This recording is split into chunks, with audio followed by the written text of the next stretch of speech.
Welcome everybody to the final tutorial for Stat 231.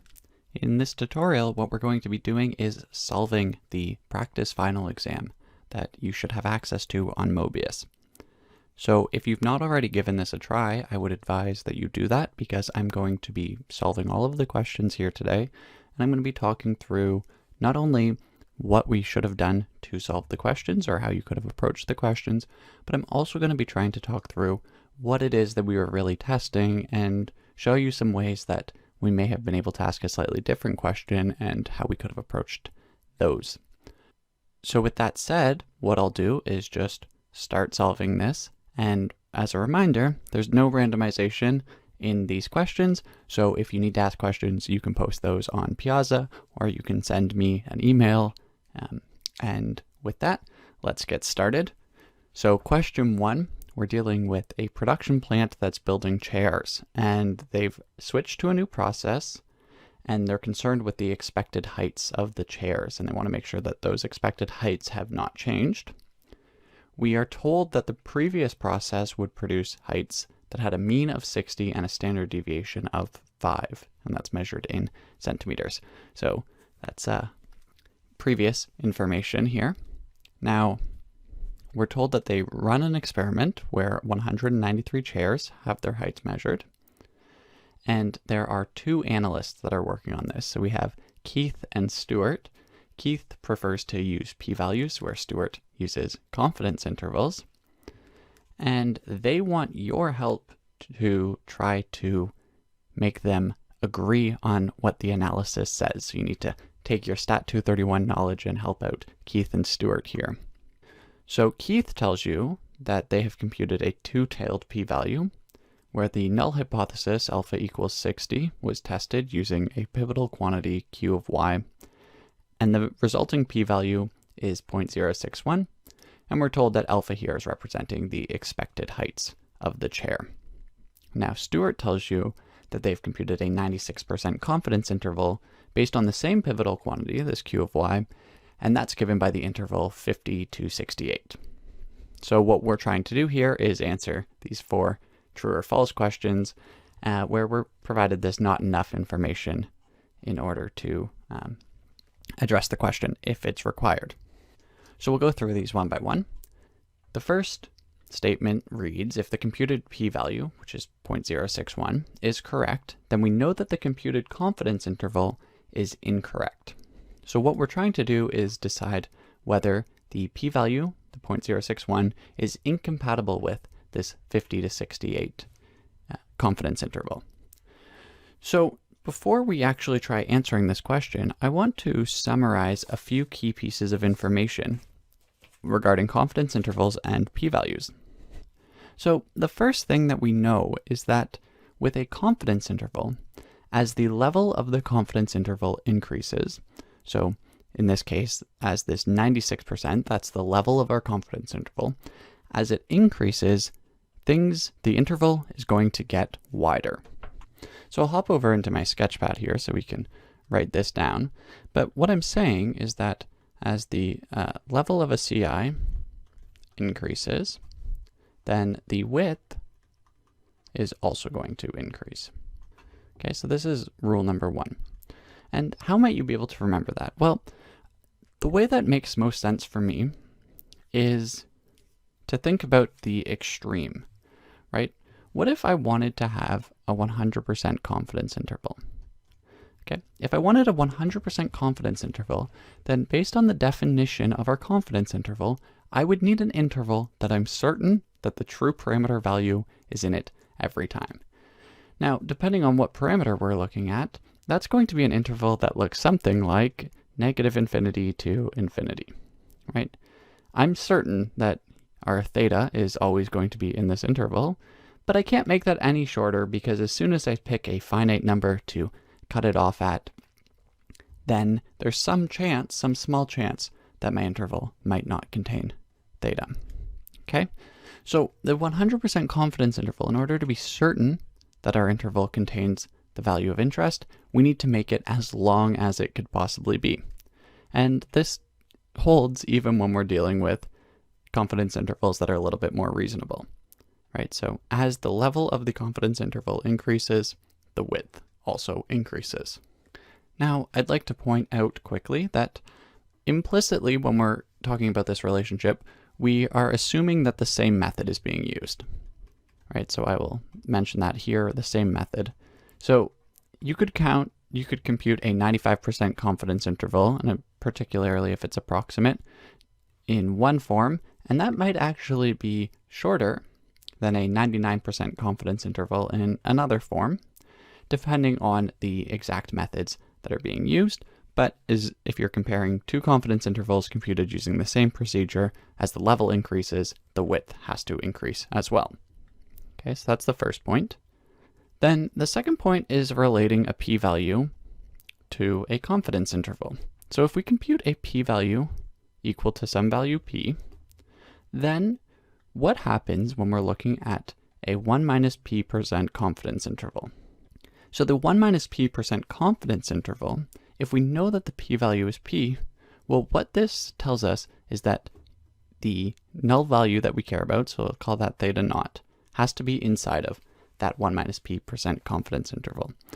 So what we're saying here, to be a little bit more precise, is if our null hypothesis is that theta equals theta naught, and we find the p-value to be p, the p-val equals p, then a 1 minus p% confidence interval contains theta naught. Now this gives us a way of comparing confidence intervals and p-values, right? So if we compute a p-value of 5%, then the 95% confidence interval contains the value that we're testing against.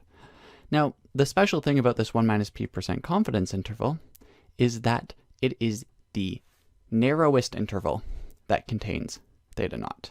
So if we take an interval that is slightly less narrow than the 1 minus p% interval, well, this interval is no longer going to contain theta naught. So again, if we find that p is equal to 0.05, then we know that the 95% confidence interval does. But then let's use this first property. As we increase the width increases. So of course that means that the 96% is also going to, right? But what about the 94%?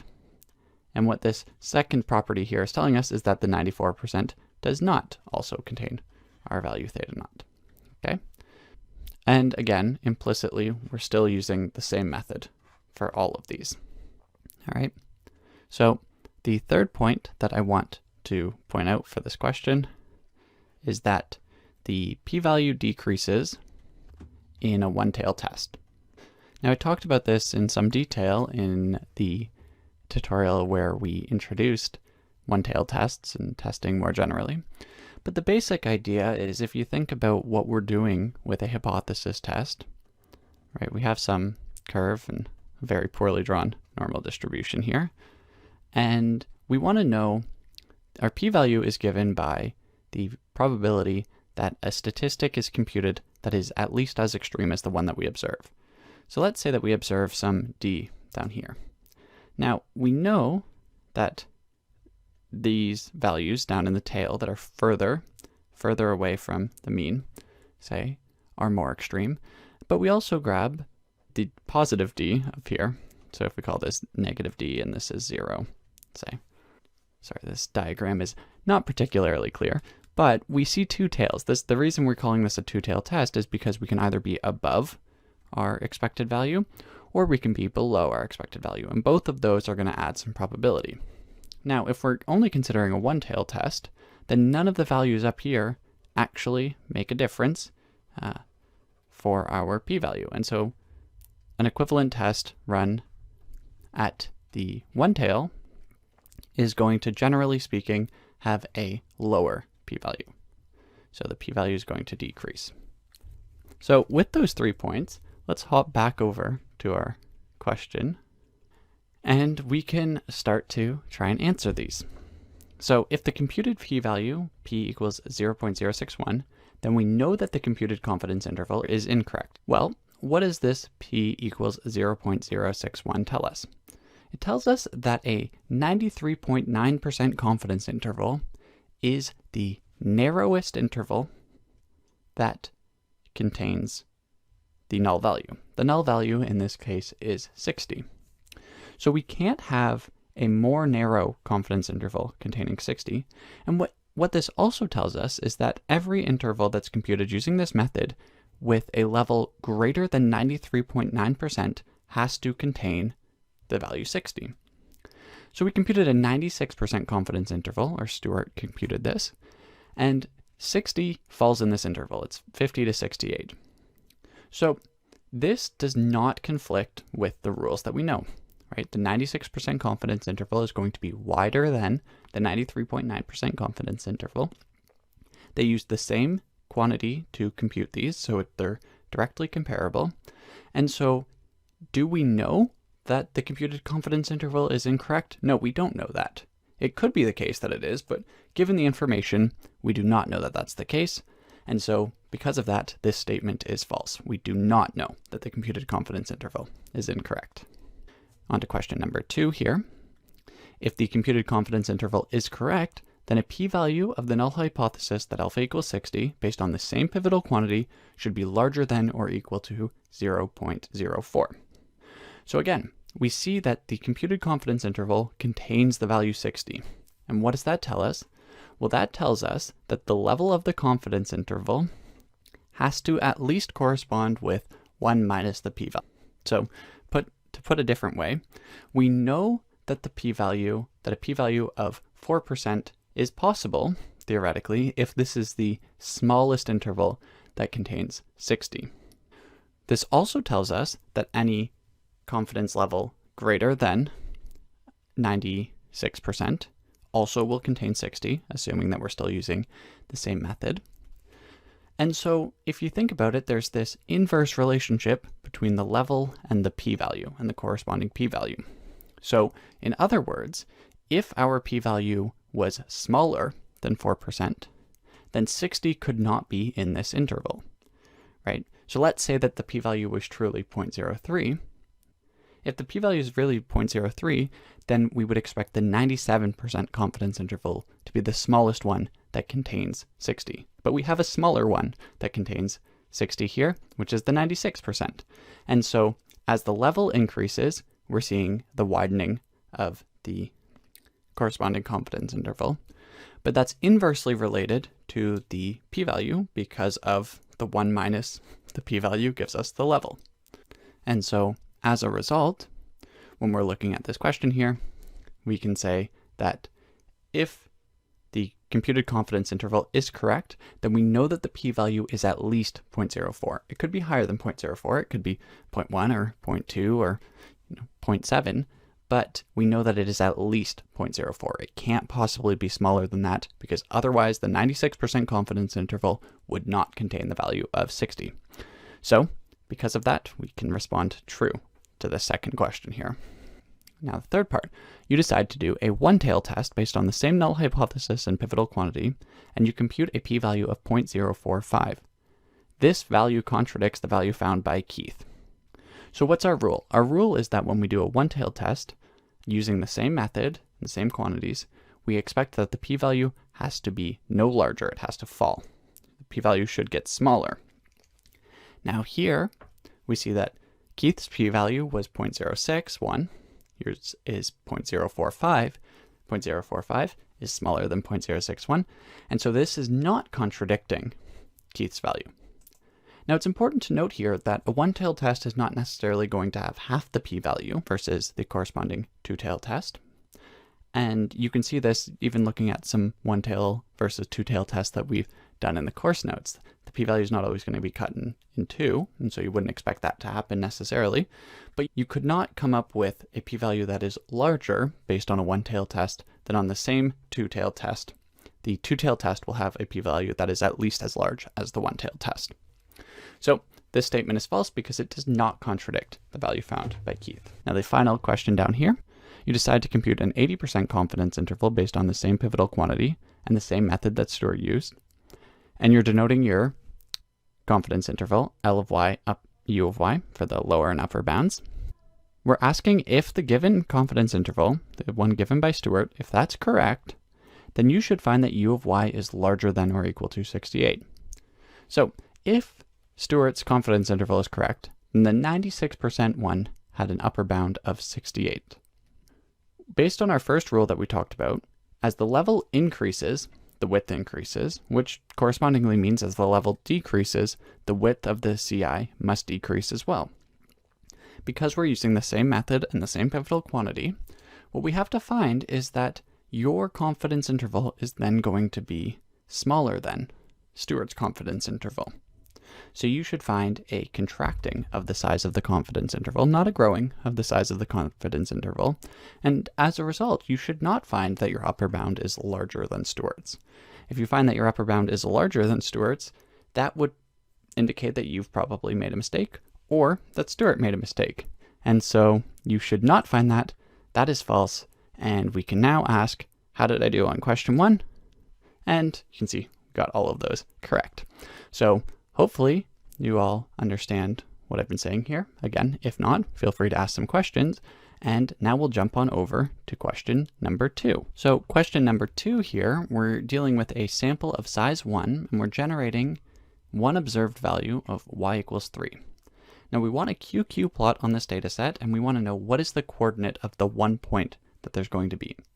So there's a couple ways of approaching this question, and I'll walk through them in a little bit of detail. Now, my first suggestion would be that on a question like this, because we're writing this test online where you have access to R, we could pretty quickly just generate this QQ plot for ourselves. So if I go over here and I open up RStudio, you can see that we could generate the QQ norm, and we have one point that's y equals 3. And so we can run that, and you can see that we get this QQ plot with a single point here.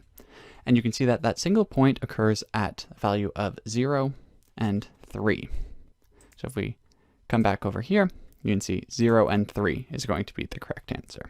So that's the first way, and that's one way that's really quick to do, given that you can write this online. What about if you didn't think to use RStudio? How else could we have figured this out? Well, the first thing that I would point out is that we know that we are using a QQ plot with one observed value. That value is 3. We know that the QQ plots have the y-axis representing our sample quantiles. And what that means is that we know that the y-coordinate is going to have to be a 3. It's the only possibility here. And so what that leaves us with immediately is that we can rule out the 0, 0, the 3, 0. So we are only looking at 0, 3, 3, 3, or one of these options down here. So then the question is, what is the x value that we have to deal with?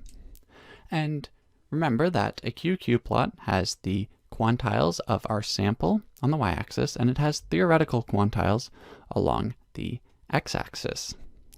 And in particular, if we have n data points, so we can index this with I equals 1, 2, up to n, then the n quantiles that we're going to plot are given by the quantiles where we take I over n plus 1. Right? And so this is going to output n different numbers here, and those are the n quantiles that we're plotting in our QQ plot. So for us, n is equal to 1, and so we're only plotting one quantile, and that's the quantile q of 1 over n is 1, 1 plus 1, so that's the quantile of 0.5, or the median quantile. As a result, our question boils down to what's the median of a Gaussian 0, 1, and you should remember that the Gaussian 0, 1 has a median of 0. Now, of course, if you didn't remember that, we could pop back into RStudio here, and we can use the qnorm function to get the quantiles of a Gaussian 0, 1. And so if we want the median, we can do qnorm of 0.5, and you can see that we output a value of 0. Now, the qnorm would have been helpful if we had not been using 0.5, and let's say that we were given 2 points instead. Right, so if instead n was 2, right, so if we take n equals 2, then what we want is we want the 1 over 3, and we want the 2 over 3 quantiles, okay? And so here, the quantile of 1 over 3 and 2 over 3 can be easily found out using our qnorm function. So back in our studio, if instead of passing 0.5, we could do qnorm of 1 over 3 and 2 over 3, and you can output those to be the negative 4.3 and positive 0.43. Sorry, not 4.3, 0.43.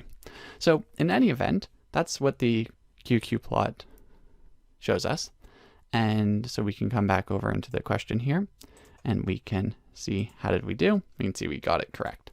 Now, I would stress to think really critically about how you read QQ plots. It's a topic that is oftentimes difficult. It's something I've talked about in the tutorial videos. It's something that we've provided a Shiny application for. And so really understanding that along the y-axis is our sample quantiles, along the x-axis is the theoretical quantiles, and then seeing how those two quantities relate is going to be an important lesson from the QQ plots. So hopefully that made sense. It was a little bit of a quicker question. And next we'll jump on to question number 3. So question number 3 here, we're told that x is a Gaussian random variable with mean 4 and standard deviation 2. And then y1, y2, and y3 are independent and identically distributed exponential 2 random variables. And we're defining this random variable w to be the sum of the 3y random variables plus x minus 4 divided by 2 squared. And we want to know what the distribution of w is. So I'm going to pop over back to my notes here, and I'm going to write down a couple of rules that are going to be handy when dealing with chi-square and t distributions. And so the first is if we take x to be a Gaussian mu sigma, then if we take x minus mu divided by sigma, this is normalizing it or standardizing it, and we get a Gaussian 0, 1 out of it. So subtract off the mean, divide by the standard deviation, leaves us with a Gaussian 0, 1. The second property is if we take y to be a Gaussian 0, 1, then we have that y squared is going to be a chi-squared 1 distribution. Squaring a standard normal gives us a chi-squared 1. The third point is that if we have z being an exponential 2, then z is also a chi-squared 2. So an exponential 2 and a chi-squared 2 are the exact same distribution. Now, property number 4 is a little bit different. I'll write it in a different color here.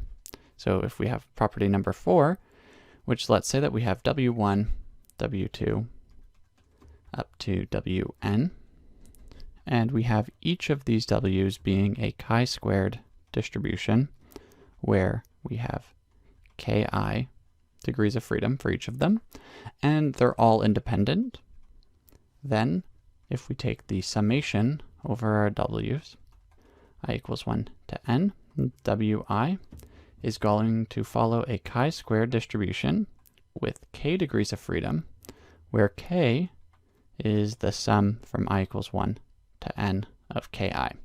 So if we sum up independent chi-squared distributions, that also follows a chi-squared distribution where the degrees of freedom is the sum of each of our degrees of freedom. And then finally, the last property that you should be aware of is that if we have z, which is a Gaussian 0, 1, and we have u, which is a chi-squared k distribution, and we have independence between z and u, well then if we define this random variable t, which is going to be given by z divided by the square root of u divided by k, that is going to follow a t distribution with k degrees of freedom. So all of these properties are included in the course notes, and they tend to be quite useful for simplifying questions related to the chi-square or t distributions. And so with these properties, and we don't even need all of them actually, but with these properties, we can go back and solve the question that we're looking at.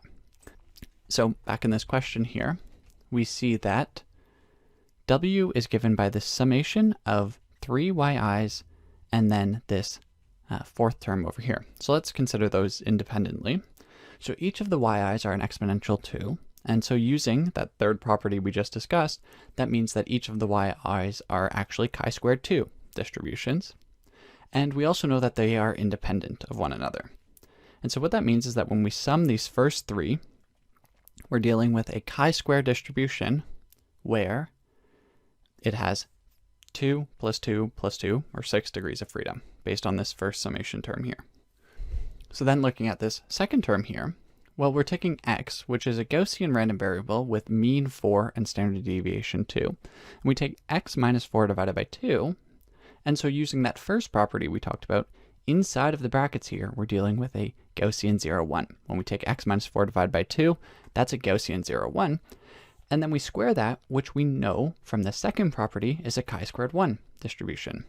So what we have as w is the sum of 4 independent random variables, where the first three are chi-squared 2, the fourth is a chi-squared 1. We go 2 plus 2 plus 2 plus 1 gives us 7 degrees of freedom. This whole expression is going to be a chi-squared 7 random variable. So again, we can see how we did. See, that's the correct answer. So that's great. Up next is question number 4. So with question number 4, we're asked to assess a few statements here based on this hypothetical study we're talking about. So in this study, we're trying to estimate the probability that a random UW student getting off of a bus thanks the bus driver. So the bus has 50 passengers. We observe n equals 30 passengers as they get off the bus. So our observation is only 30 of the 50 total passengers. And half of those, so 15, thank the bus driver. They're going to assume a binomial with the probability of success being theta. And we have these 3 statements, and we want to know which of these statements are true. So let's assess them one at a time. The first statement is that theta equals 0.5. So is this statement true? The answer is no, it's not. And the key thing to note here, and this is a very key lesson in this course, and one which you should definitely remember, is that there is a difference between the parameter, which in this case is theta, and our estimate of the parameter, which we would denote as theta hat. We saw 15 out of 30, or 1/2 of the students thank the bus driver, but that does not mean that the true probability is 1/2. What that means is that our estimate of the probability is 1/2. In very few cases, when you're asked about a parameter value, are we going to know it unless you were given it. If we were told that half of the people in the world thank bus drivers when they get off the bus, then we could conclude that theta equals 0.5. But we can't conclude that because we're not told anything about the underlying parameters here. We're only told about the data that we collected for this study. So theta equals 0.5 is not a statement that we know to be true. So look at number 2. The observed data are more likely if theta equals 0.5 than if theta equals 0.4. Now, this statement is true. And why do we know that it's true? Well, the maximum likelihood estimator for the binomial distribution we know is given by the mean. We just said that the mean was 15 over 30, or 1/2. Now we call it the maximum likelihood estimator because it gives the estimate that maximizes our likelihood. So if we want to know where the data are more likely, they're going to be the most likely if theta equals our maximum likelihood estimator. And so they are more likely with theta equals 0.5 than any other value. So they're of course more likely with theta equals 0.5 than with theta equals 0.4. Now, if you didn't come to this argument using the maximum likelihood, you could of course write out the likelihood and see which of those is larger, but that's going to cost you some time on this test. Now the final statement, so statement 2 is true, by the way. The final statement is if our bus happens to be full of Stat 231 students who are known to be much more polite than the average UW student, then we would be concerned about sample error. So we're saying that the bus is full of Stat 231 students, and you were all very polite. Are we concerned about sample error? And the answer is no, we're not. And why aren't we concerned about sample error? Well, remember that the sample error concerns differences in the attributes of our sample as compared to our study population. Here, we're observing a sample of 30 people from a study population of 50 passengers on a bus. We're saying that the whole bus is Stat 231 students, and so as a result, our sample is exactly the same set of students as our study, or rather it's a direct subset of students as of our study. So where we might be concerned with sample error is if, for instance, we had seen that the bus had made certain stops, and if the people who lived near those stops were more polite than average, then perhaps we'd be concerned about sample error there, because the stops that we happen to observe would have biased our sample.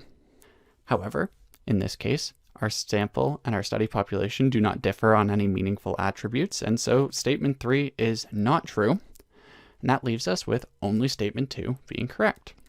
So again, we can submit that, get our little green check mark, so that's great.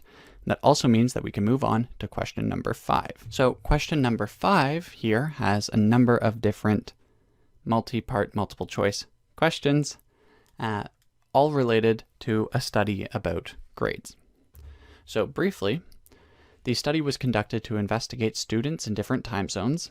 So students in an online course were divided into 4 time zone regions relative to the UTC. So we have the groupings of those time zones. Their final grades as a percentage were recorded and then divided into 6 categories with a letter grade. So if you were 90 to 100, you were given an A. If you were 80 to 90, you were a B, and so on, down to a grade of E for the 50 to 60%, and anyone who scored below 50% were given an F. And now we're going to be asked some questions about this study. So the first question is, which term describes the type of study? So let's go through these. Is this an experimental study? Remember that an experimental study is primarily indicated by the investigators intervening in some way. So, for instance, we oftentimes think about experiments in medicine, where we're giving someone a different type of medication and comparing that to a placebo medication. So, if instead of observing students from different time zones here, if instead we were somehow intervening in the students' learning, then perhaps we could call this an experimental study. For instance, maybe we make students move to different areas on the globe and see how that impacts their performance, and they've been randomized to those different spots or whatever. That could be potentially an experimental study, but here we're not intervening in any way, we're just observing, and so we know it's not an experimental study. So then the question is it a sample survey or an observational study? Now the key difference between sample surveys and observational studies is what is the population that we're dealing with. If we're dealing with a very specific population, then oftentimes this would be a sample survey. For instance, maybe we would be concerned about only Stat 231 students writing in winter 2021. That is a finite and real population, and in that case, then we would probably call this a sample survey. However, when we're dealing with an infinite population or a conceptual population, so one that we can't really pin down what it actually means, we would typically call that an observational study.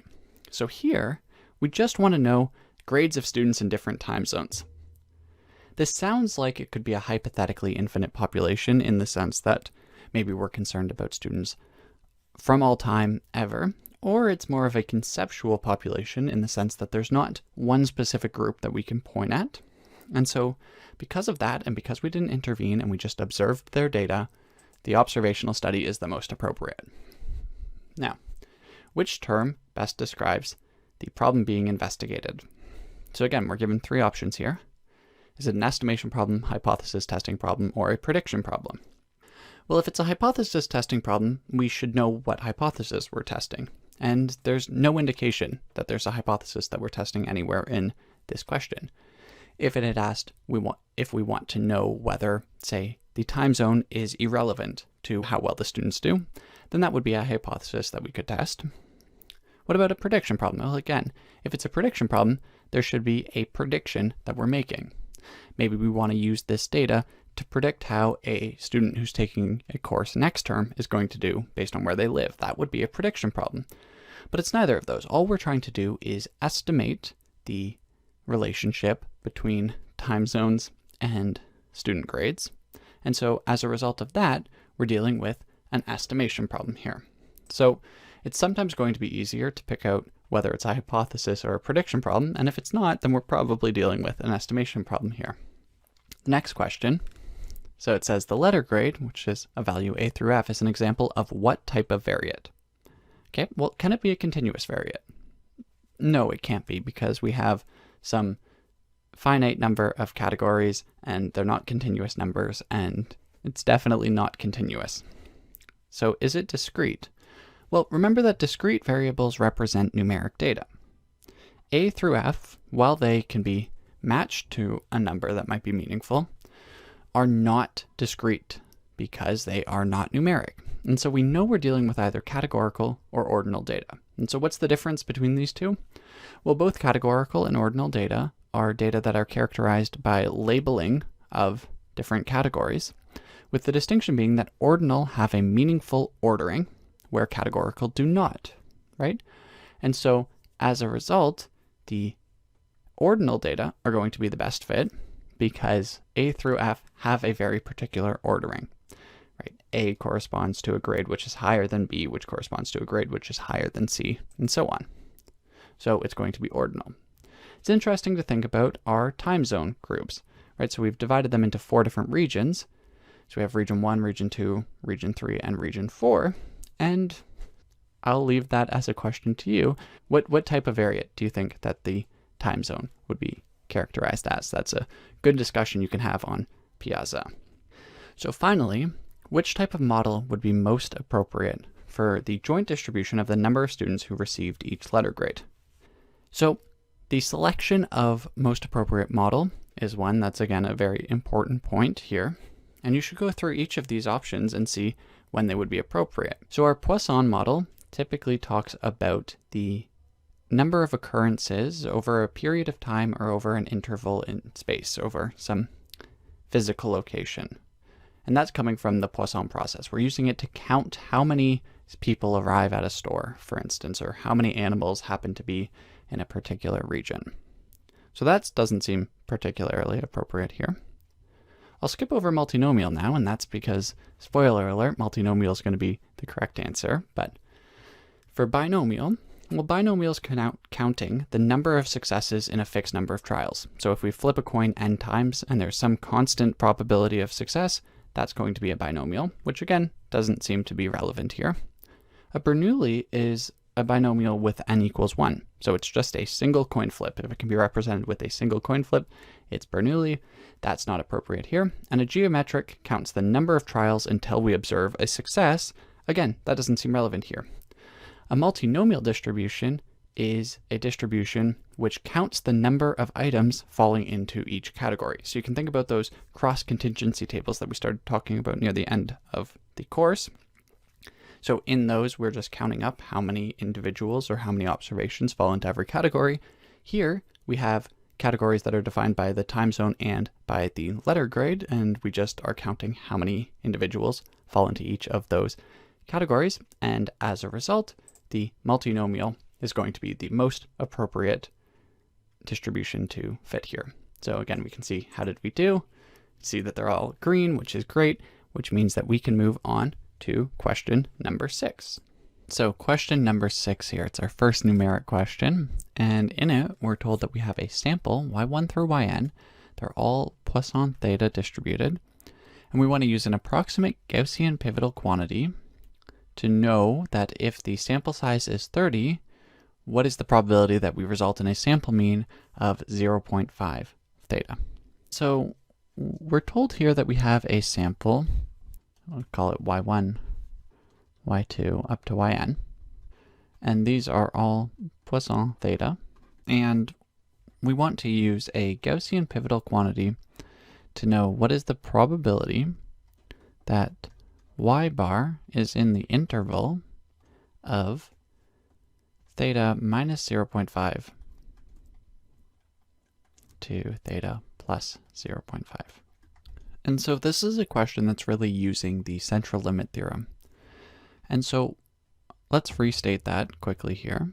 So if we have a sample mean, x bar, we know that the sample mean is going to be approximately distributed as a Gaussian, where the mean of our sample mean is given by the expected value of x, and the standard deviation can be approximated by the standard deviation of x divided by the square root of n. Okay, so this is our general form for the central limit theorem here. And more generally, if we have some random quantity z and we want to approximate that using a Gaussian, we're going to use the Gaussian with the expected value of z and a standard deviation of z. And it just turns out that with the central limit theorem, it's this special case where the expected value of x is the same thing as the expected value of x bar. And this quantity right here, standard deviation of x divided by the square root of n, is the standard deviation of x bar. So that is equal to standard deviation of x bar. And you should try proving this. If you do not remember that, you should be able to derive both of those quantities. But so then the question that we have at hand here is, how can we use this approximate result to compute this probability? So the first thing is, what is going to be the approximate distribution that we have? And you can think about this as we know that y bar is coming from a Poisson, and we know that the expected value of y is given by the parameter here, so that's going to be a theta, so it's going to be approximately a Gaussian of theta. The variance of a Poisson random variable is theta, which means that the square root of theta is the standard deviation, and we divide that by the square root of n. In this case, I think n was something like 30. Okay? And so now the question is, well, can we do anything here? Do we know theta? Well, we don't know theta, but sometimes we can write theta hat in place of theta and use that as an estimate. Can we do that here? The answer is no, we cannot replace theta with theta hat, and the reason is because we weren't given any information to find what theta hat was. So as a result, we're actually stumped here. We cannot go on with this problem as written, and so the answer to this question is going to be not enough information, which of course, if that comes up on your final exam, we want you to enter this negative 9999. So we'll enter that in a second, but what I want to ask briefly here is, what information would you have needed? And the answer is actually not that much. So for instance, if instead I had told you that we have a sample x1, x2, xn, and we know that the standard deviation of x is, say, equal to some number. Let's say it's 2. Now, if I want to know, and let's call for a second, mu is going to be the expected value of x to make my life a little bit easier. If I want to know what is the probability that, say, mu minus 0.5 is less than or equal to x bar, which is less than or equal to mu plus 0.5, and we want to approximate this using the central limit theorem, well, we have enough information here, even without knowing anything about mu, to answer this question. Okay, so we don't need any information about the mean to answer this question, and the key bit of information is that we have something for the standard deviation here. Alternatively, if we were told, for instance, that, x1 up to xn are distributed as a Gaussian, where we don't know the mean, but we do know the standard deviation, we can answer it in this case as well. Okay? And so I might encourage you to actually try and work out what is this probability in this case. That's a good exercise, and again, one that you can speak about on Piazza if you're interested in that. But think about why it is the case that we only need the standard deviation and we don't need the mean. Of course, in this Poisson example, if we could compute a theta hat, then we can use this theta hat to estimate our standard deviation, and we can use the approximate asymptotic pivotal quantity to answer. But in this case, because we weren't told anything, our answer is going to be this: not enough information provided. So we can come back over into Mobius here. We can enter negative 9999, and we can see how did we do, and we get that question correct, which is excellent. So now we can move on to question number 7. We have question number 7 here, and I'd like to briefly apologize in the middle of this video now about the length of it. I'm trying to speak very thoroughly about how we could have addressed some of these questions, so it's running a little bit longer, but hopefully it's being useful for you, and I'm sorry if not.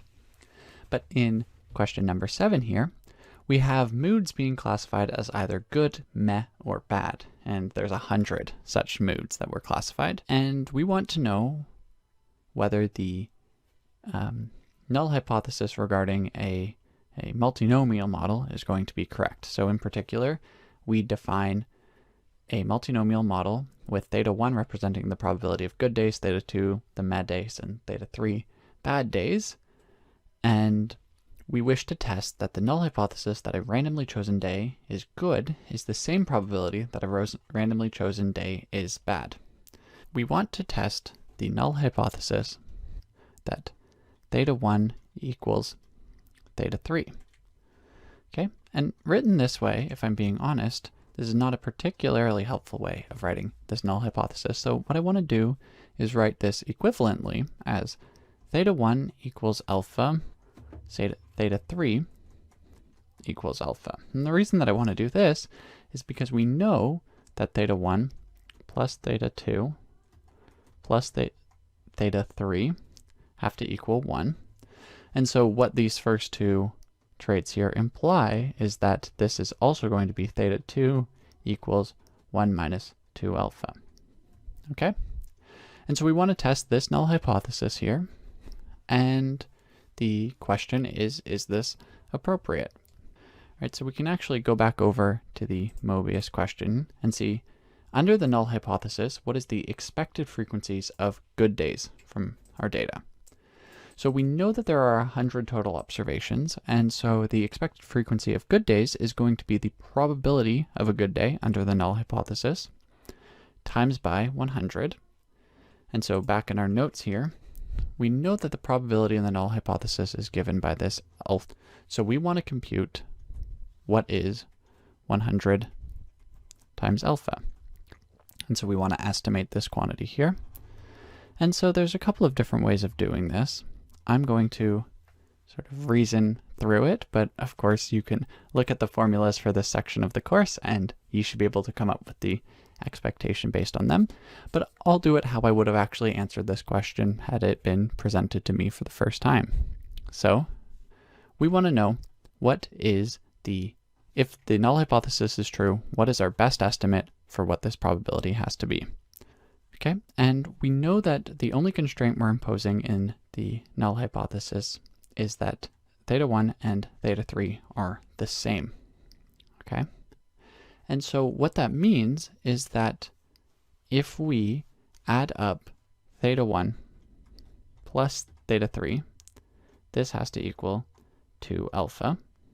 Okay, and so in particular, what this is going to mean is that if we take the proportion that fall into theta 1 plus theta 3, this would have to give us 2 alpha. Okay, and so our best guess as to what that proportion is, based on our data here, is going to be 24 plus 15 out of 100. So we have 24 plus 15 out of 100 has to be 2 alpha, which implies, and I should really be slightly careful with my notation now, because once we're dealing with our data, this is actually an estimate here. And what this is going to mean is that alpha hat is going to be 39 over 200, which should be 19.5, or 0.195, I guess. And then when we multiply by 100, that should give us 19.5. So the expected number that will be good days is 19.5. The expected number that will be bad days, so that's going to be into the theta 3 category, is also going to be 0.195. And if we work that out, then 1 minus 2 alpha should fall into the meh category, and that's going to be all of the remaining people. So that's going to be the 61 other days will be meh. But all of that is to say that the expected number of good days is 19.5. Again, you could have gotten the same thing using a formula from this course, but that's how you also could have reasoned your way through it. Now, if we want to use a Pearson goodness of fit, what number of degrees of freedom should we look at? Well, the way that I like to do this is count the number of parameters in the MLE. So a multinomial with 3 categories, we need to estimate 2 parameters, because the third one we can always compute with 1 minus the first 2. So under the MLE, there are 2 parameters, and if we take the null hypothesis to be true, we saw that we only need to estimate one parameter. That's that alpha parameter. Okay, so we're going to have 2 minus 1, which is 1, and that should give us our answers in this question. We see the green check marks, which means we are good to move on to question number 8. Question number 8 here has given us some hypothetical R output, and we're asked a question about this linear regression R output. Now, this question itself is fairly quick to answer, but the key bit with this is knowing what the R output looks like, so you can always find the values that you need to find. So I would highly encourage that you look at the R output in some detail, not only for this question, but across all of the R output that you've seen in this course, and you should know how to read it. Because if you're provided some R output, then a lot of the calculations are probably already done for you, and there's probably a quick way getting to the answer that you need. So, to briefly walk through what this R output is telling us, we have our table of coefficients here. So remember, intercept, that corresponds to alpha. X, that corresponds to our beta. The estimate category is going to be our maximum likelihood estimate for it. We know what those formulas are, but R already gives us the values based on our data. The standard error column, that's going to be the relevant standard error for either alpha or beta. And that's that piece that's showing up in the formulas all the time that takes, the standard deviation times by a quantity, and that quantity depends whether you're dealing with alpha or beta, but where we often need it for constructing confidence intervals or doing t-tests. So R already computes that for you as well. The t statistic column is going to give you the value if you take the t-test of beta or alpha equals 0, respectively. And so to get to this t column, what you're actually doing is you're taking your estimate minus 0 divided by the standard error. And that's the t-test for the null hypothesis, alpha equals 0 or beta equals 0. So again, this is all stuff that you should have seen. If the p-values had been included in the output, they would have been here. They weren't, so presumably we don't need them. And then if you see the residual standard error with a certain number of degrees of freedom provided below, that gives us our sigma estimate, and the degrees of freedom is going to be n minus 2. And so we can also get our total from the residual degrees of freedom. So be very comfortable reading the summary output of the linear regression in R. But here we can take a look based on this output. What is the least squares estimate of beta? Remember that when we use linear regression, the maximum likelihood estimate and the least squares estimate are exactly the same thing. We pop over to the estimate category. We know that the X row corresponds to our beta estimate. What that means is that 1.231 is going to be our least squares estimate of beta. How did we do? We got that answer right. So this is the type of question that if you know what you're doing with reading your R output, should be a very quick question, give you a lot of time to solve the remainder of the exam. If you're not sure what to do here, then that can be quite complicated. But you didn't need to calculate anything, you just needed to know conceptually where is all of the information. So make sure you practice reading the R output, but up next is question number 9. So question number 9 here, we're presented a bunch of information up at the top again, and we're asked some questions about this. So let's see how we can do. So we have a 500 student statistics course held in person. Their mean grade was 72.3. The same course was then held online for a different set of 500 students. All assessments were carried out remotely. The online course had a mean grade of 76.1. We're taking Y1 to be the score of a randomly chosen student in the in-person course and Y2 to be the score of a randomly chosen student in an online course. And we're interested in testing the null hypothesis that mu1 equals mu2 with a two-sided alternative. So if we want to carry out this test, we would consult the t-distribution with how many degrees of freedom. Okay, so our question is, what type of test are we running here? Now, if you saw the tutorial video where we talk about the different types of tests, you'll know the way that I like to think about this. So the first question that I would ask is, are we running a one-sample or a two-sample test? Now here we have a group of 500 students who had the in-person course, 500 students who had an online course. So that seems like there are two samples. So is it a two-sample test or is it a paired two-sample test? Well, there's no pairing going on here. They're totally different sets of students, which means that we have genuinely two samples of data, two sample test. We have a two sample test that the means are equal against a two-sided alternative. So it is a two-sided mean hypothesis test with two samples. So what does that mean for our degrees of freedom? Well, we want to take our total number, which is going to be 500 plus 500. So we have total 1,000 students to work with. And how many parameters are we estimating? We have to estimate the mean for the first group and the mean for the second group. So it's going to be 1,000 minus 2, or 998 total degrees of freedom. So again, you should have all of the different tests that we can run in this course summarized nicely somewhere, but you should see that in the two sample mean test, we're dealing with n minus 2, or n1 plus n2 minus 2 total degrees of freedom. It's 998. What's the p-value for this test? Well, can we answer this question? What information will we need to answer this question? You can see that we've assumed that y1 and y2 have the same variance. And so we would want to compute some sort of pooled variance estimate, but we're not told what sigma is. So sigma is definitely not known.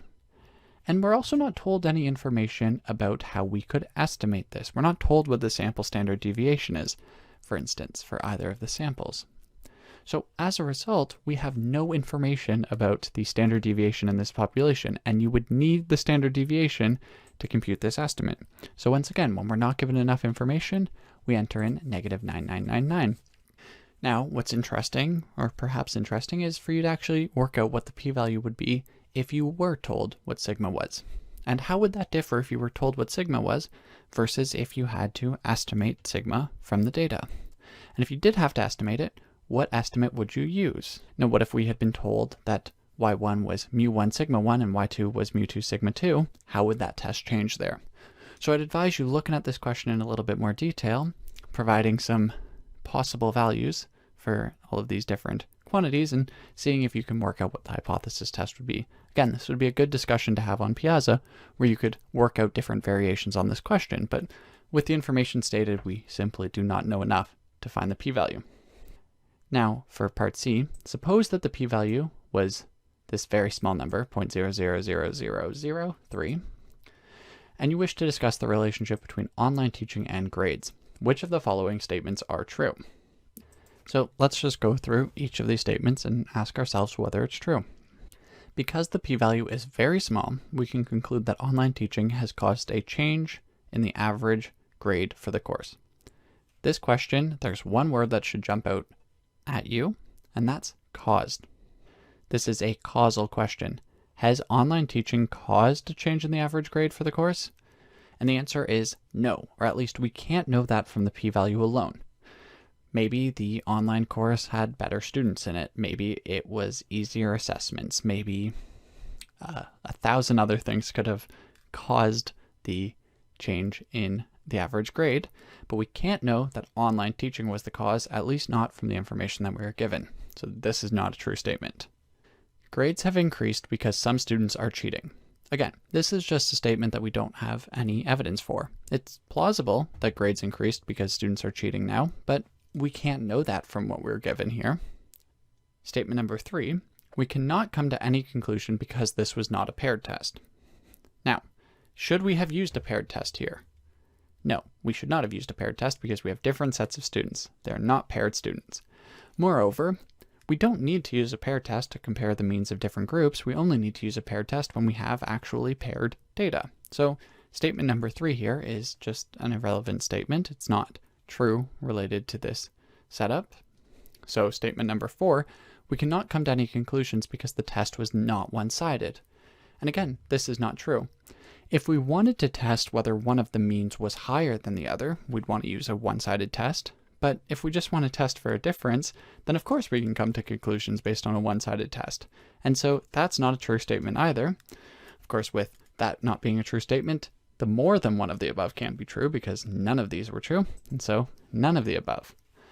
And so with that, let's see how we did. And hopefully, yes, that's all of them are correct. And so we can happily move on to the next question here. Okay, so this is question number 10. We're getting near the end of the practice test here, so hopefully this is all still going well for you.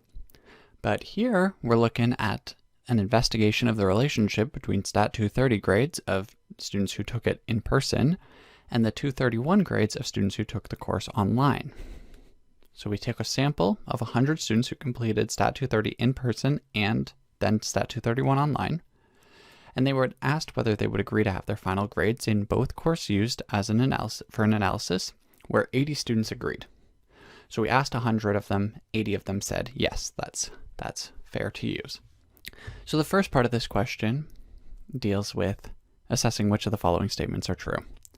And the first two statements that we're looking at include whether the fact that students could choose not to participate being an example of sample error, or whether the fact that students could choose not to participate being an example of study error. So a key point to know about sample and study error is that it has to be related to attributes of a population. So study error represents differences in the attributes of your target and study populations, and sample error represents differences in the attributes related from your study population to your sample population. As a result, the only time that you're going to have sample error or study error is when an attribute is different between either your target and your study, or your study and your sample. So this could not be an example of study error because it doesn't have anything to do with the difference between the target population and the study population.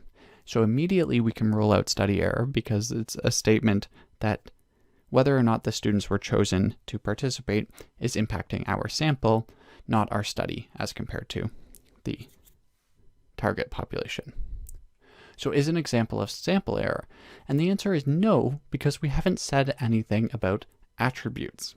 So consider how the fact that students choose not to participate, as an example of sample error, is a different statement than if the students who chose not to participate had done more poorly in Stat 231, this would be an example of sample error.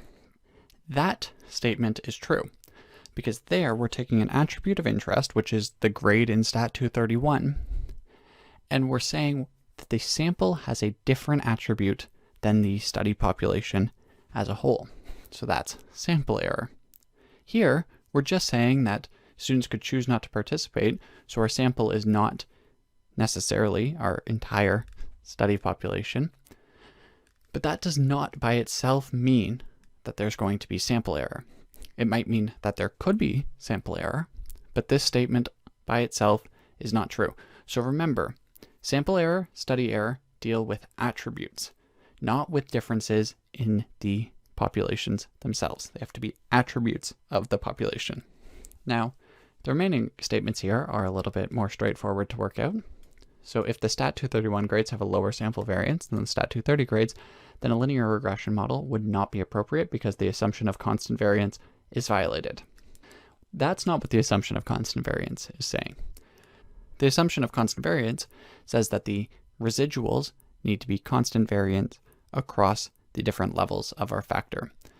So if we're thinking about y, the response as being the grade in a course, then that needs to have constant variance after accounting for the effects of your explanatory factors. So you don't need your x and your y to have the same variance.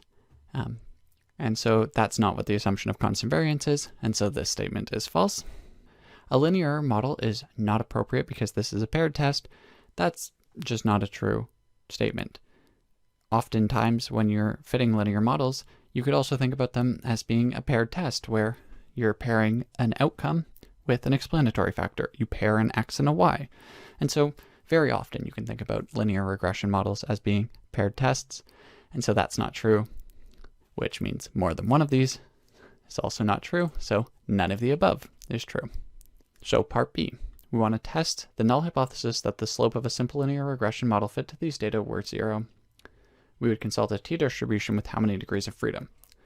T-distributions in linear regression and simple linear regression is going to be n minus 2. So in this case, what's our n? Well, we took a sample of 100 students, so is 100 going to be n? And the answer is no, because only 80 students agreed to be a part of the sample. As a result, n is not 100, n is actually 80. We only have 80 data points here, and so we would take 80 minus 2, or 78, as our degrees of freedom. So question part C asks us about if we have this fitted regression line and we plot it on a scatter plot with the rest of the data, what proportion of the points would fall below this line? So don't let this type of question trick you. The answer is we cannot possibly know. And why not? Well, because that's not how a regression line works. We're not trying to divide half the points above and half the points below. In fact, there's no particular pattern. It's going to depend on what the data look like. It's going to depend on how they're distributed. We could have be the case that only a single point falls above the line if it's a major outlier that really pulls on the line towards it. And so the answer here is what proportion? We do not know. Whenever we don't know, we enter negative 9999. So part D. Suppose that our estimates of the intercept and slope, so alpha hat and beta hat, respectively, are negative 5.234 and 0.957. What would you estimate as the expected Stat 231 grade for a student who scored 0 in Stat 230? So how would we go about solving this?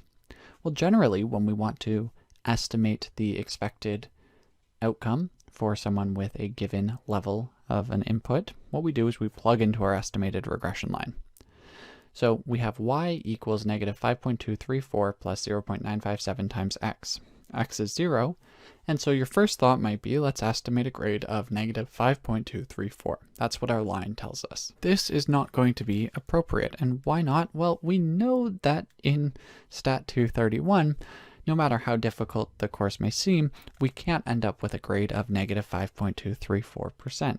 And so that cannot be an appropriate way of using this to predict for the student. And so maybe you would think, okay, well, what if we estimated that they got a 0 in Stat 231 because they got the 0 in Stat 230?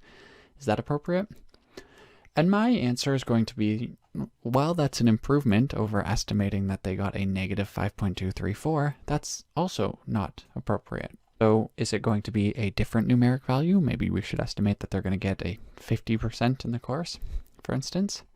And my answer is going to be no, it's not going to be another numeric variable either.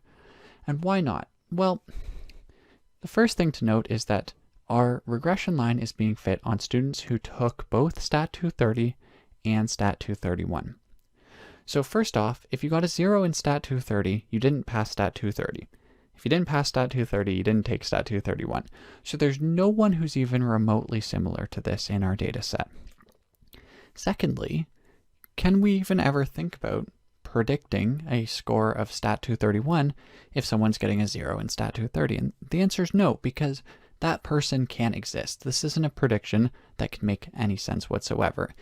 And so what we would be doing here is we'd be taking a model that makes sense on a certain set of data, and we'd be trying to apply it to a set of data that doesn't make any sense. And so as a result, this would just not be appropriate to try and answer using this model. So as a result, we're going to take option number 4 here.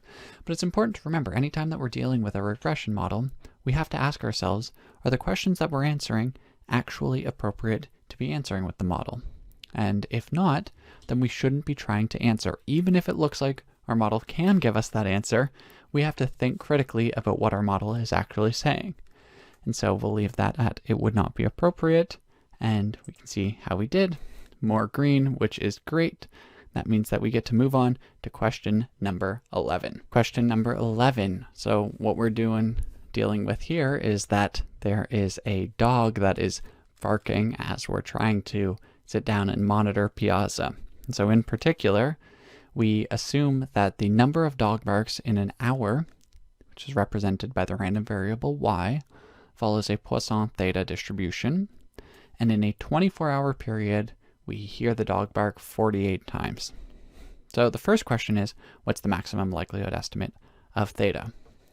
Now, while I think it's important that you know that the maximum likelihood in a Poisson model is going to be the mean, and in this case we have n equals 24 and 48 observations, and so the mean is going to be 2, what I want to do here is take a quick minute to write down the likelihood and once more talk through what likelihood is in this case. And the reason that I want to write down the likelihood is because it's super important, and this seems like a good as question as any to talk it through.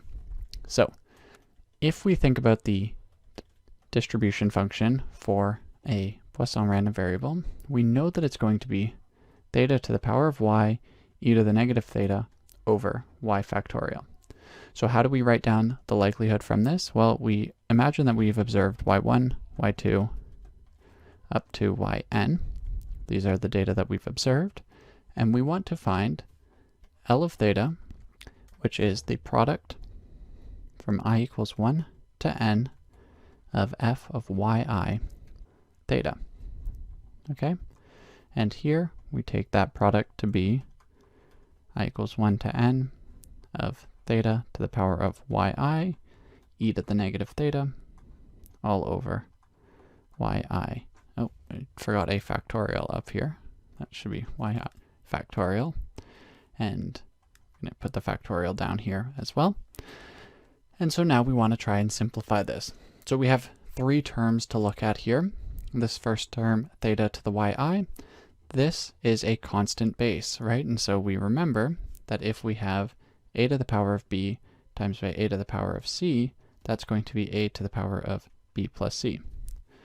The same thing applies here, where we have theta to the y1 times theta to the y2, and so on. And so that's going to become theta to the summation of yi. And that should be the sum from I equals 1 to n. The second term doesn't have any y's in it at all. And so when we multiply it across by I equals 1 through n, nothing is changing, and so we just raise it to the power of n. So we can write that as e to the negative n theta. In the denominator here, there's no easy way of simplifying this, and so I'm just going to keep this written as the product from 1 to n of yi factorial.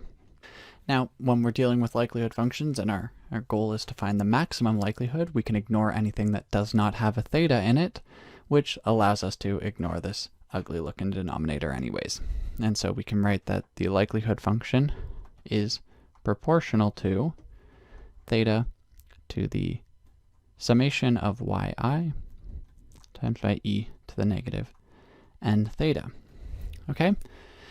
And now from writing down this likelihood, we should be able to do any number of things.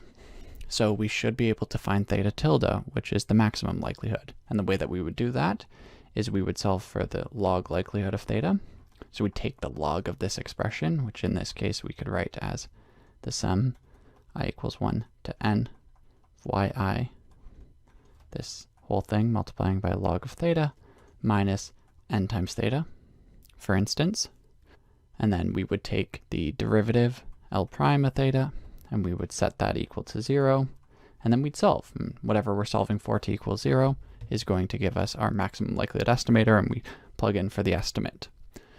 From the likelihood, we could also write down a relative likelihood, or a likelihood ratio, and so that's going to be L of theta divided by L of theta hat, right? And so we can get our likelihood ratio out of here as well. So remember, manipulating likelihood functions and solving for them and getting this simplified expression is a very important task in this course. And it's one that you should feel very comfortable doing. We spent one of the previous tutorials talking about this in great detail, so check that one out, and you've seen this come up on your quizzes over and over again. There's a whole chapter in the book dedicated to it, so I would definitely make sure that you're comfortable manipulating likelihood functions because it has come up all over the place, and we use maximum likelihood everywhere. Now with that said, as I mentioned, in a Poisson distribution, the maximum likelihood is just going to be the sample mean. And so we can come back over into this question and see what it's actually asking us. Maximum likelihood estimate of theta, that's the sample mean. We said n was 24 hours, 48 times, and that sample mean is going to be 2. 48 divided by 24 is 2. Now we want to give a value that's inside a 15% likelihood interval for theta. So a 15% likelihood interval is going to be values of theta such that our relative likelihood, so that's r of theta, is greater than or equal to 0.15. That's going to be some set of values. Now I want to make a point here that's going to be much easier for solving this question than actually solving for a value here. And that's the fact that we know that r of theta is going to equal L of theta divided by L of theta hat. Okay?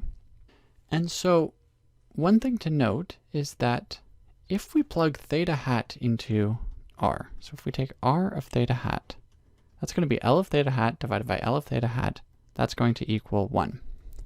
And what does this tell us? Well, theta hat is our MLE, and this means that the MLE produces a likelihood ratio of exactly 1. It's a relative likelihood of exactly 1, which means that theta hat is in every likelihood ratio that we could form, right?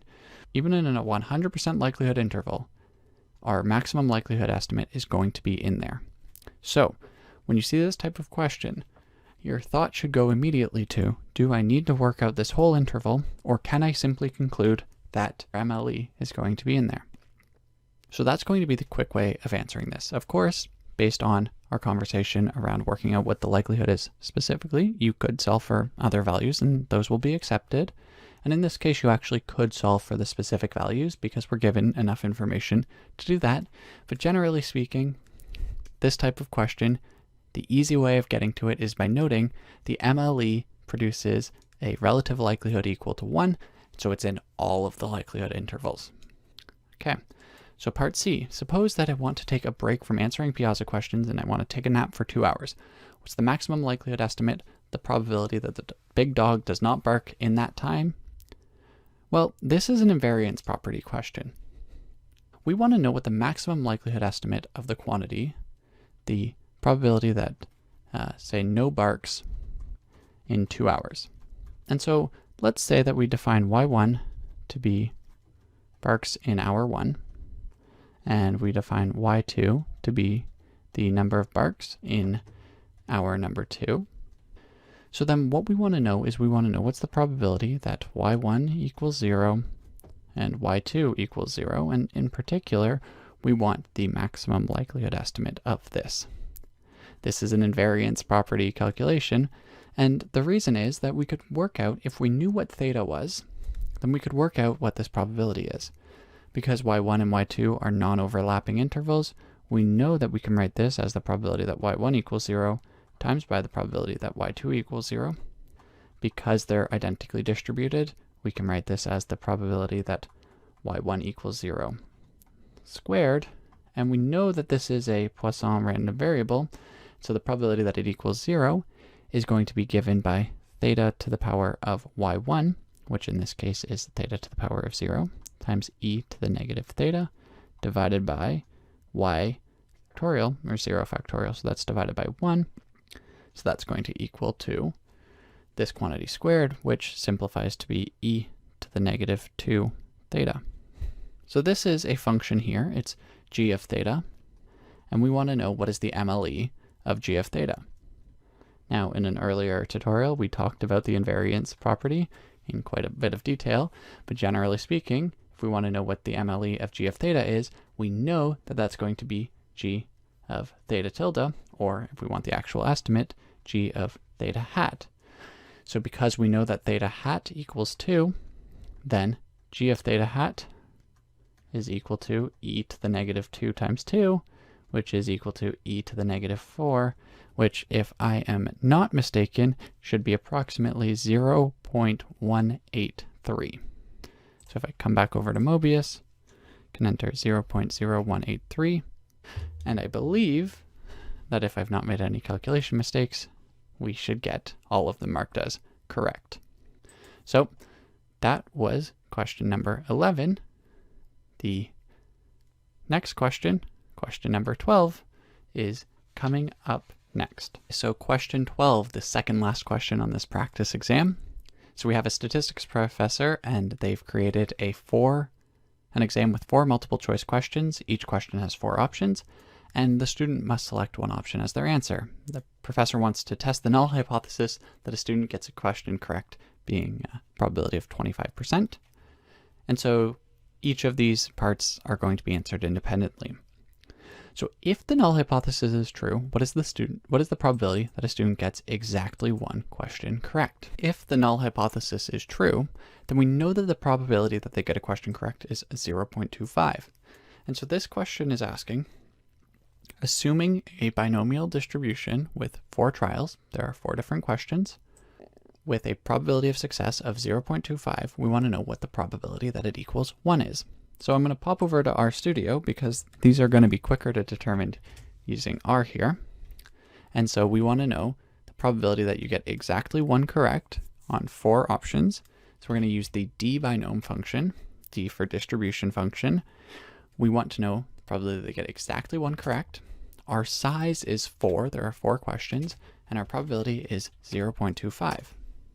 So if we run that, you can see that we get this 0.412875. And that's going to be assuming the null hypothesis to be correct, probability that they get exactly 1 correct. Suppose that a student gets exactly 1 question correct. What is the p-value test of the null hypothesis? Well, for this we want to compute our test statistic d.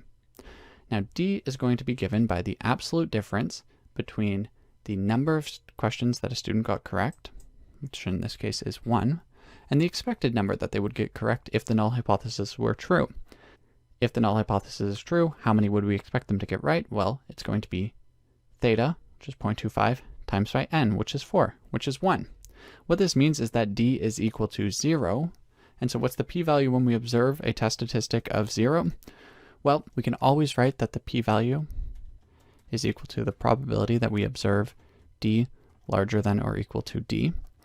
In this case, we observed d equals 0, and we're dealing with d, which is the absolute difference between the number that we observe correct, y minus, in this case, it's going to be y minus 1. But d is an absolute value. So we know that d is always greater than or equal to 0. And what that means is that the probability that d is greater than or equal to 0, probability that d is greater than or equal to 0 is equal to 1. We know that this is always true. That is always true. The probability has to be 1. Because the probability has to be 1, then we would say that the p-value, in this case, is going to be 1. Now, let's say that they get all questions incorrect. What's the p-value from resulting from this null hypothesis? Okay, so this is slightly more interesting. So we'll work this one out directly, and we can see that we want to use the test statistic, again, d, the absolute difference between the number they got correct and 1. So they get 0 questions correct. We expect them to get 1 question correct. So that means that we have d equals 1. And we want to know that assuming the null hypothesis is true, what's the probability that d is greater than or equal to d, which in this case is greater than or equal to 1. So how can d be greater than or equal to 1? Well, we've already seen that this is the same thing as saying the probability that y is equal to 0. That's one possibility. But what if we're above 1? What if instead of observing 0 successes, we had observed 2 successes? Well, d is still going to be equal to 1 there, and so we can say that this is also going to be an acceptable outcome, to be at least as extreme as what we've observed. And same thing with y equals 3, and same thing with y equals 4. Right? And so in any of these cases, 0, 2, 3, or 4, we observe a test statistic that is at least as extreme as the one that we did observe. Okay? Now, if you note, the only option that does not produce a test statistic at least that extreme is equal to 1. And so if we say this is going to be the same thing, the probability that y is not equal to 1, which is 1 minus the probability that it is equal to 1. And the reason that I want to write it like this is because we actually computed this probability for part A. Okay, but again, remember that to compute a p-value, we have some test statistic d, in this case it's going to be the absolute difference, and our p-value is given by the probability that we observe something at least as extreme. Here, in order for our test statistic to be at least as extreme, we need to either observe 0, which is 1 step below, or 2 or greater. So again, all of these values correspond to the probability that y is greater than or equal to 2. Now, all of this together is the same as saying the probability that it is not 1. And back in RStudio, we found the probability that it was 1, assuming the null hypothesis is true. So we can just do 1 minus this value, gives us 0.5728. So that's going to be our answer for part C here. Suppose that a student gets all 4 questions correct. What is the p-value resulting from a test of the null hypothesis? Now let's go back here and compute this one last time. So we saw y equals 4.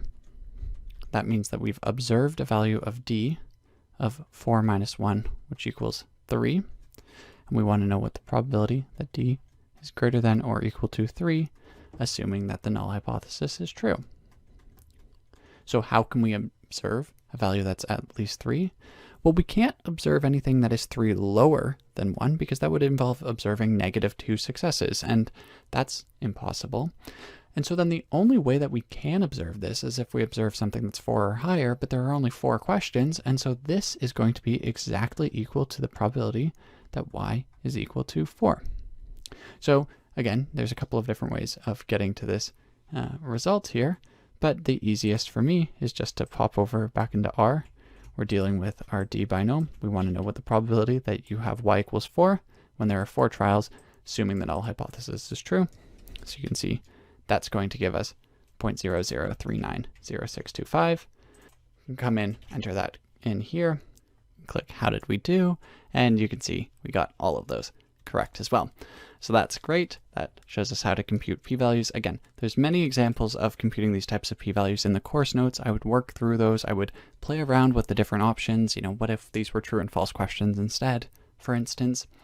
You can talk about any of these variations on Piazza, but what I want to do now is hop into the last question of this practice exam, which will be question number 13. Question number 13 tells us that we're looking at a company that builds screws and their lengths are uniformly distributed on the interval theta minus 57 to theta plus 20. We know that 100 is the lower bound on theta, 300 is the upper bound on theta, and we have a random sample of 248 screws. These lengths are recorded in this y vector, and we want to consider forming an interval using this procedure, where we take the interval to be given by 100 to the third observation if y1 is greater than y2, and it will be the interval 0 to 95 otherwise. And we're going to assume that the sample does not contain any duplicated values. So we want to know what the coverage probability of the interval is. This is evidently not an interval that is computed using our standard techniques. So generally speaking, when we form an interval that's going to be of the form L of y, U of y, the coverage probability, and let's say this is an interval for theta, okay? Our coverage probability is going to be the probability that L of y is less than or equal to theta, which is less than or equal to U of y. Now briefly remember that L of y and U of y are estimators, so they are random variables. Theta is just some fixed constant, okay? And so in this case, we're treating these as the random quantities here. So how are we going to go about this? Well, our interval estimate here depends on one condition. If our y1 is larger than y2, then we have one type of interval. If y1 is not larger than y2, we have a different type of interval. So what I want to do is I want to write that this is going to be the same as the probability that L of y is less than or equal to theta, which is less than or equal to U of y, given y1 larger than y2, times by the probability that y1 is larger than y2, not larger than 2, larger than y2, and onto that we want to add the probability that L of y less than or equal to theta less than or equal to U of y, given, and we'll write this as y1 less than or equal to y2, times by the probability that y1 is less than or equal to y2. So this is a law of total probability. This is material from Stat 230. And now we can start to fill this in. If y1 is larger than y2, we saw that the interval is going to take the form 100 to y3, right? So that's in this first case. And if y1 is less than or equal to y2, we saw that it's going to be the interval 0 to 95. Okay, so we can fill in these details here. So in this first case, that's going to be our lower bound. L of y is 100. So it's the probability that 100 less than or equal to theta less than or equal to y3. This is going to be still given y1 greater than y2 times by the probability that y1 is greater than y2. What is this probability here? Well, they're independent and identically distributed random variables.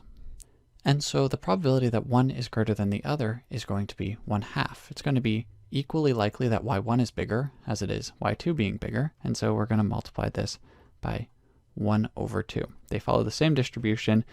It's a coin flip as to which one is larger. Okay, so that's the first term here. Now, the second term, we're going to see this is the probability that 0 less than or equal to theta less than or equal to 95 times by the probability that y1 is less than or equal to y2.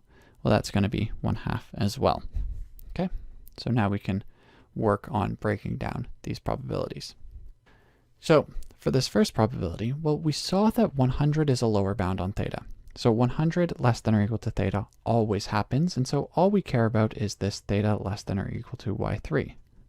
But remember, y3 is what is random here. Theta is not random. And so this is the same thing as saying, what's the probability that y3 is larger than or equal to theta? We're conditioning on y1 greater than y2, but we have an IID sample, so we can just ignore that condition there. And we know that y3 is uniform on the interval theta minus 57 to theta plus 20. And so if we want to know what the probability that y3 is greater than theta, this is going to be, so we're looking at the probability that y3 is greater than or equal to theta. This is going to be equal to the integral from theta to the maximum possible value, so that's theta plus 20, and we need the density function of y3. It's uniform on this interval, and so the density on a uniform interval is going to be 1 over a minus b, so that's going to be 20 plus 57, or 1 over 77. Okay, so we want to integrate 1 over 77 times dy, and we take this integral, and if we actually plug in the values into this integral, we should find that this simplifies to 20 over 77. So if what I'm doing here is not entirely clear, that's okay. This right here is our uniform PDF. The integral right here is coming from stat 230, and then actually evaluating it, it's an integral which is constant, and so we can just subtract theta plus 20 minus theta. That leaves us with 20 times by 1 over 77. So hopefully that's clear. Again, please feel free to ask questions, but what this all means for us is that this first term is going to be 20 over 77. Now what about this second term? So we want to know what the probability that 0 is less than theta, which is less than 95. But we've already said that theta is greater than 100. So as a result, this probability here is 0. This is exactly 0 because theta is never going to be less than 95. Theta is not random. It's a constant. It's some constant that's greater than 100. So we know this probability has to be either 1 or 0. And here we know that it is 0 because we know that theta is bigger than 100, which means that this whole second term can be ignored. And, well, this is slightly convoluted the way that I've written this. What we can come down here and do is say that this whole probability is going to equal 20 over 77 times by 1/2, which is going to be 10 over 77. And maybe I'll just pop into R here to get what 10 over 77 is supposed to be, which should be about 13%. So come back in, coverage probability of the interval is about 13%. So this was obviously a fairly complicated example here, but this first step is the important step to remember, okay? Coverage probability is defined by this expression. And so if we had had slightly simpler values for L of y and U of y, we could have plugged those in as well and solved down. And then once we've plugged those in, we're working with a stat 230 problem. So the mechanics here are a little bit more complicated, but the process itself, you should remember, coverage probability defined by this relation.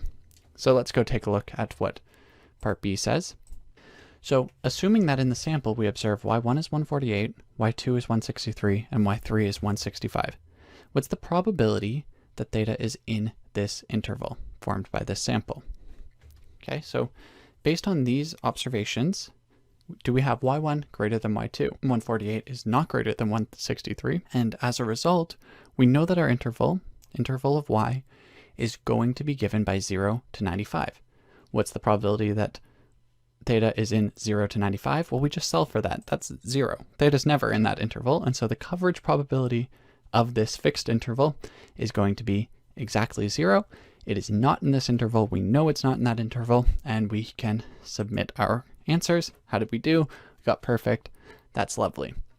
So I apologize if I was rambling on a bit in this video. I hope that I can get it cut down to a reasonable time, but I also hope that I was able to explain in a little bit more detail some of our thinking behind these questions. Again, I would encourage you to ask questions about these on Piazza. I would encourage you to talk to the other students in this class about ways that these questions may have been changed slightly to get different results. You know, in a lot of those questions, we didn't have enough information to answer them. How could we have had enough information to answer them, and what would that have looked like? I will leave this here for you all now, but thank you everyone for watching, and best of luck on your final exam.